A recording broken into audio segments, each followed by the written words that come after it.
Hey guys, it's Sandeep from RevAtlas and welcome to yet another video.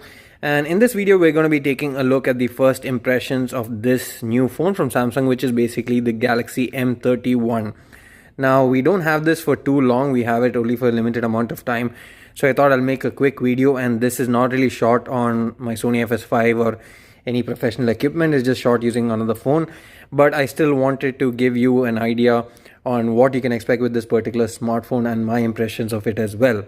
Now, before we get started, please do make sure to hit the subscribe button and also turn on notifications for more videos like this. Now, let's get this video started. Now, despite what the name suggests, the M31, I would call it the S version of the M30s, as the difference between the M31 and 30s is actually smaller than the difference between the M30 and M30s. Now, this is both good and bad, and I'll explain now. So, primarily, the design itself remains more or less the same. There's not much difference, and the only way you can tell apart an M31 from the M30s is by looking at the camera module at the back.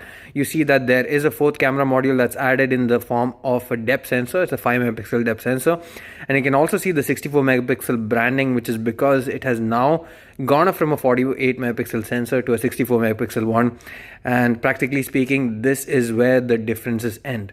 So essentially, the camera is where you get the performance improvements on the M31 compared to the M30s.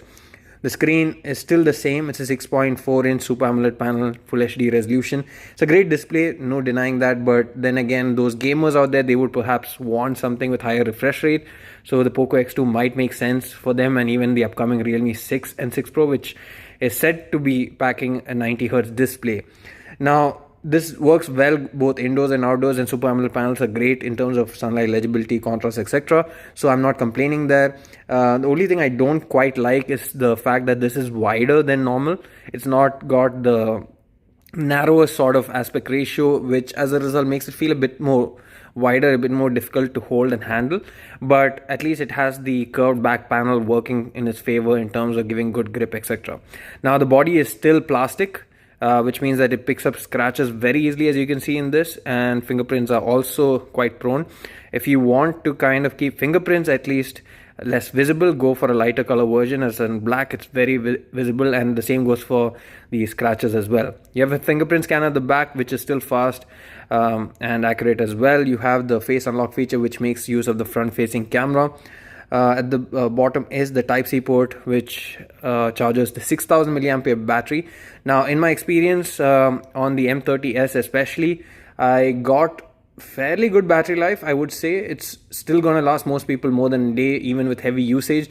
But then again, it's not as good as the 6000 mAh battery would have you believe, and the primary reason for that is the Exynos chipset, the Exynos 9611. Which is carried over from the M30s. I feel that Exynos chipsets need to do very well in terms of optimization in order to make the battery life better, and this applies across the board, not just for mid-rangers or entry-level models or higher-end models, but all of them have this same issue, and is even noticeable in phones such as the Galaxy S20 series, which the Snapdragon counterparts have much better battery life compared to the Exynos variant itself. Now, this comes with Android 10 with One UI 2 on top. It comes with it out of the box, and overall at an asking price of rupees 14,999 is still a very good device. But then again, the camera doesn't seem to have changed much, even though there is a bump in terms of the specifications itself. I still find the processing to be kind of weird, and especially under low light, I find the performance to be not so great either. So if you're looking for good camera performance, good gaming, etc., I would say that this is probably not the ideal choice for you. But for those people who want like a simple UI with a good screen and overall a reliable, not much nonsense kind of phone, then this is still a good buy. But then again, for power users, I would not entirely suggest this phone still.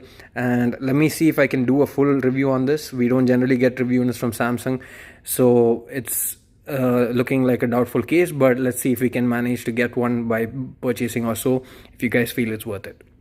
So that was my quick first impressions of the Galaxy M31. Do let me know if you have any questions in the comment section below.